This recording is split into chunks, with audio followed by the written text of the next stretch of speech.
नमस्कार सभी छात्र छात्राओं को नमस्कार। आज हम बीए पार्ट सेकेंड ईयर के हिंदी साहित्य के प्रथम प्रश्न पत्र के अंतर्गत रस का नियमित अध्ययन कर रहे हैं और हम रस प्रकरण में जो अपने रस के अवयव थे उसके बारे में हमने चर्चा की थी। रस के भेद, स्थायी भाव आदि की ओर बढ़ते हुए हमने रस के उदाहरण और उनका विश्लेषण हम लगातार पिछली क्लासों में हम करते आ रहे हैं। इसी क्रम को आगे बढ़ाते हुए आज हम जिस रस का विश्लेषण करेंगे, परिभाषा के बारे में जानकारी प्राप्त करेंगे, वो रस है शांत रस। पिछली क्लासों में हमने रस के स्थायी भाव, विभाव और उनके समस्त अवयवों का विश्लेषण करते हुए रस की हमने व्याख्या प्रस्तुत की थी। अब आज हम जो रस कर रहे हैं वो है शांत रस। देखिए, शांत रस का स्थायी भाव क्या है? निर्वेद है। हमने कहा था कि सबसे पहले हमें रस के स्थायी भाव के बारे में जानकारी होना अत्यंत ही आवश्यक है। तो हम देखते हैं कि शांत रस का स्थायी भाव क्या है? निर्वेद है। परिभाषा क्या होगी? सहृदय के चित्त में जब निर्वेद नामक स्थायी भाव विभाव, अनुभाव और संचारी भावों से पुष्ट होकर रस रूप में परिणत होता है, उसे हम शांत रस कहते हैं। केवल हमें परिभाषा में क्या परिवर्तन करना है? स्थायी भाव का परिवर्तन करना है और रस के नाम का परिवर्तन करना है। बाकी का जो परिभाषा का स्वरूप है वो सब बिल्कुल एक जैसा ही रहेगा। देखिए, अब शांत रस के उदाहरण की ओर हम बढ़ते हैं। शांत रस का उदाहरण देखते हैं कि किस प्रकार से हो सकता है हमारा।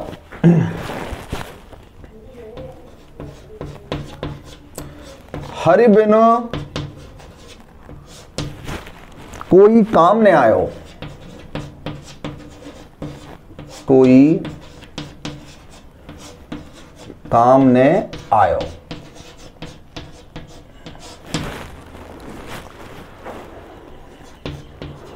यह माया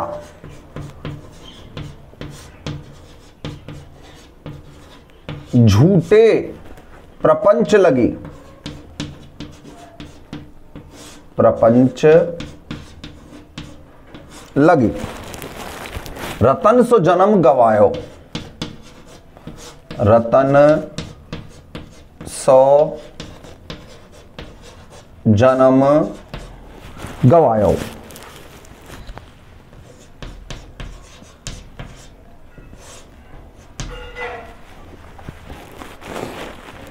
कंचन कलश, कंचन कलश विचित्र चित्रकारी, विचित्र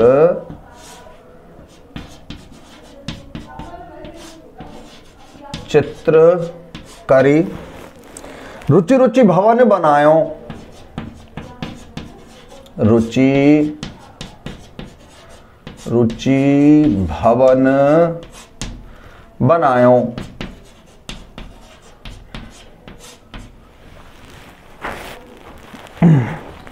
तामे ते, तामे ते ते ही छिन बाड़ो, ते ही छिन बाड़ो, पलवर रहन न पायो।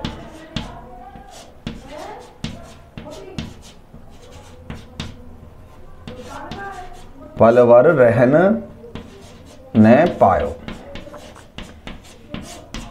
देखिए, परिभाषा देख रहे हैं हम शांत रस की। स्थायी भाव निर्वेद है। हर बिन कोई काम न आयो, यह माया झूठे प्रपंच लगी, रतन सो जन्म गवायो। कंचन कलश विचित्र चित्रकारी, रुचि रुचि भवन बनायो। तामे ते ही छिन बाड़ो, पलवर रहन न पायो। सबसे पहले हम देखें शांत रस की जो व्यक्ति है वो किस प्रकार होती है। वह चित्त को शांत करने वाली होती है, मन को संतुष्टि और संतोष प्रदान करने वाला भाव होता है शांत रस का। जैसा कि हमने देखा था कि राम काव्य धारा में रामचरितमानस जो हम पढ़ते हैं उसका जो प्रधान रस है वो क्या है? शांत रस है और भक्ति रस है। अर्थात वह रस जो मन में ईश्वरीय भाव को की पूर्णता प्राप्त कराए या उसका आभास कराए या नश्वर जीवन के बारे में हमें अवगत कराए। तो जहां पर इस प्रकार के भाव उठते हैं तो मन को, चित्त को थोड़ा सा क्या संतुष्टि प्रदान होती है और वहां पर होता है शांत रस। अब इसका विश्लेषण देखते हैं हम। हर बिन कोई काम नहीं आया हो, जो संत हैं या जो समाज को सुधारने वाले लोग हैं, वो अपने जीवन अनुभव के आधार पर ये कहते हैं कि हरि के बिना कोई भी काम मेरे जीवन में कोई काम नहीं आया। क्यों नहीं आया? यह माया झूठे प्रपंच लगी रतन सो जन्म गवायो। इस माया में और झूठे प्रपंचों में, इधर उधर के बातों में लगकर या इधर उधर के धंधों में लगकर मैंने रतन सो जन्म गवायो, मैंने अपने अनमोल इस जीवन को गवा दिया। अर्थात ना तो मैंने कभी प्रभु की भक्ति की और स्वार्थवश होकर मैंने अपना पूरा जीवन व्यतीत कर दिया। इस भौतिक संसार में, इन भौतिक बंधनों में बंधकर मैं प्रभु भक्ति से बहुत दूर होता चला गया, क्योंकि मुझे क्या था, अपना स्वार्थमय जीवन को अपने को पूर्णता प्रदान करनी थी। इसलिए रतन सो जन्म गवाया, इसलिए मैंने अनमोल जीवन को गवा दिया।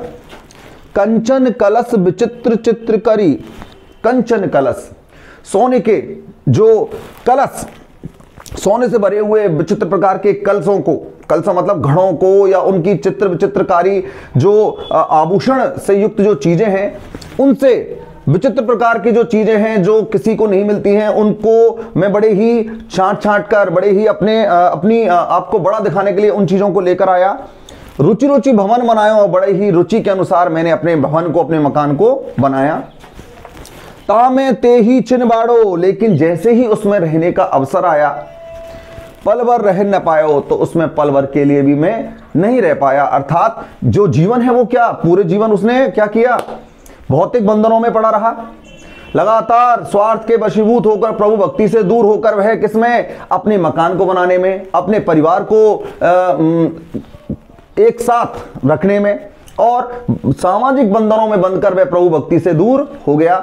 लगातार इस भौतिक माया में या भौतिक बंधनों में लगातार पढ़कर उसने अपना जीवन व्यतीत कर दिया। लेकिन जब प्रभु भक्ति का समय आया, या फिर हम ये कह सकते हैं कि जब जो उसने पूरी मेहनत की थी, उसने पूरा अपने जीवन की पूंजी, अपने पूरे जीवन का मेहनत लगाकर जो उसने कार्य किया था, जब उसमें उसे सुख भोगने का अवसर आया तो क्या हो गई, मृत्यु हो गई। और मृत्यु होने के साथ साथ ही इस नश्वर जीवन से उसका जो संबंध है वो टूट गया और पल भर रह न पाया, मैं उस मकान में पल भर के लिए भी नहीं रह पाया। इसलिए यहाँ पर कौन सा रस, यहाँ पर हमें भाव कौन सा प्रदान होता है कि भाई ये जो जीवन है वो क्या है, हमारा नश्वर जीवन है। इसलिए जब तक हो प्रभु भक्ति से हमारा जीवन है, हमें प्रभु भक्ति से अपना संबंध तोड़ना नहीं चाहिए। तो देखिए शांत रस के व्यक्ति है, तो यहां पर हम विश्लेषण देखें तो आश्रय कौन है, आश्रय कौन होता है, जिसके मन में भाव उठते हैं। और यहां भाव उठने वाला व्यक्ति कौन है, संत है। विषय क्या है, विषय क्या है, किसको देखकर, इस नश्वर जीवन को देखकर,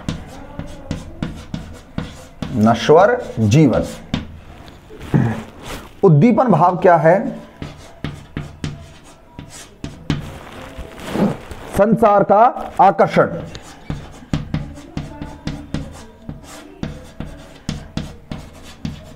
संसार का आकर्षण, माया, मोह। अनुभाव क्या है,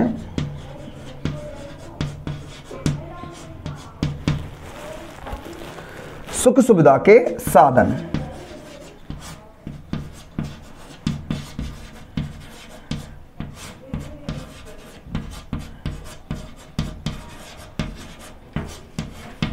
साधन और संचारी भाव क्या होगा,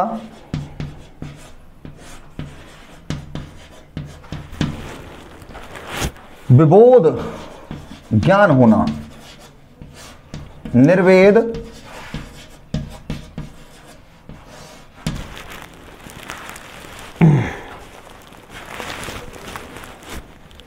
आदि। क्या हैं? संचारी भाव हैं। तो हम जब इसका विश्लेषण करते हैं तो आश्रय, जिसके मन में भाव उठता है वो कौन होता है? आश्रय होता है। तो किसके मन में भाव उठ रहे हैं? संत लोग हैं जो अपने जीवन अनुभव के आधार पर इन बातों को कह रहे हैं। तो आश्रय कौन हो गया? संत हो गया। अब विषय किसको देखकर कह रहे हैं? इस नश्वर जीवन को। तो नश्वर जीवन। उद्दीपन क्या है कि भाई कि क्या किससे भाव बढ़ रहे हैं? विषय को बढ़ाने वाली भाव की चेष्टाएं क्या हैं? कि संसार का आकर्षण हमें अपनी ओर आकर्षित करता है, और क्या? संसार का माया मोह।